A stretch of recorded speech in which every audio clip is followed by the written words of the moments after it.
The ANC, well, it was leaked, and the MK party, Tony Yengeni, who's not with the MK, well, he maybe is, I don't know what party Tony Yengeni's with now, maybe he's with the ANC, MK, EFF, and the ATM. Anything is possible. Anyway, very cross that the results of the Zuma disciplinary hearing were leaked, and has described it as a witch hunt, and the MK party has said they're thinking of taking it on review. And I'm going, the party that your president is involved, and he was kicked out of another party, surely you should be delighted that he now kind of has to restrict all of his activities to your party and doesn't have to waste any energy on the party that has now entirely, properly expelled him.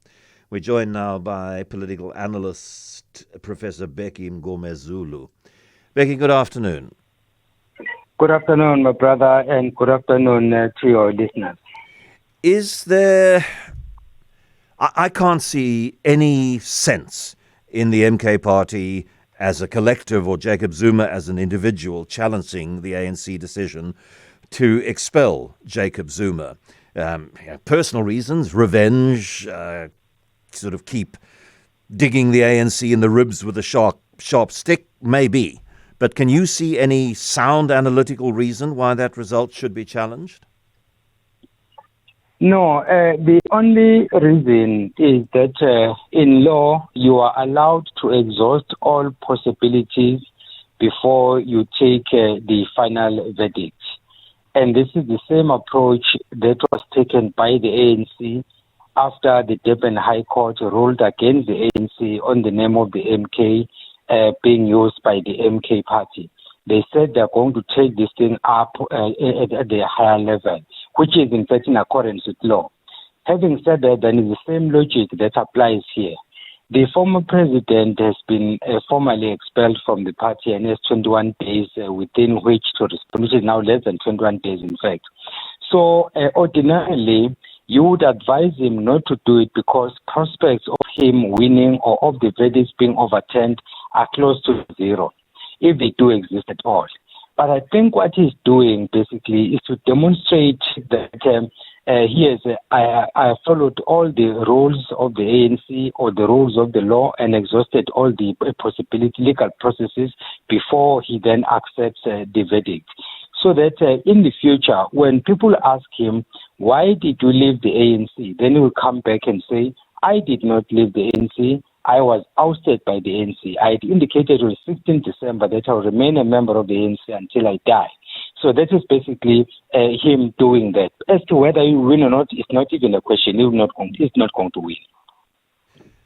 Yeah, and it's going to cost money, and the money is going to have to be paid by his team, and we don't know where he gets the money from to keep funding all of the legal cases that he's still involved with. And I mean, if that is the prime or the sole reason why he might challenge, and they haven't said definitely that he's going to, then it doesn't make any sense at all, does it? Even within the framework that you have outlined. Yeah, from a logical point of view, you would say that you know that you are not going to win this case. Why do you proceed? And the same question has been asked with other cases as well, where it was pretty clear that he was not going to win. But then because he wanted to expose the legal system, then he continued. Do you remember what happened with the Zondo Commission when he appeared, when he was asked to appear? Then when he felt that he was ill-treated, then he said, I'm not coming back here unless, of course, Zondo recuses himself, then somebody else occupies that position. In this case, then I'll come back.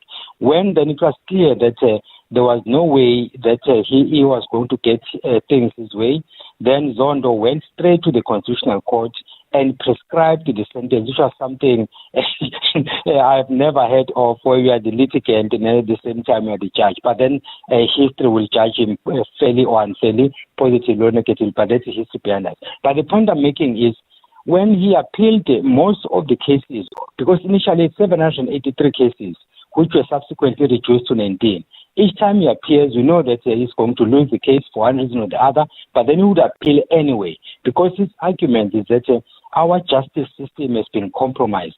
And with the same token, he argues that the ANC of Ramaphosa, as he said it, is not the ANC that he knew, and therefore that is why he formed MK Party to challenge the ANC, while in fact wanting to save the ANC from itself. That is his statement.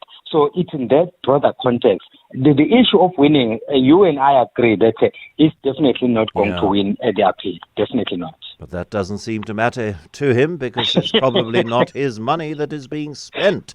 Professor Bheki Mngomezulu, thank you very much for talking to us this afternoon.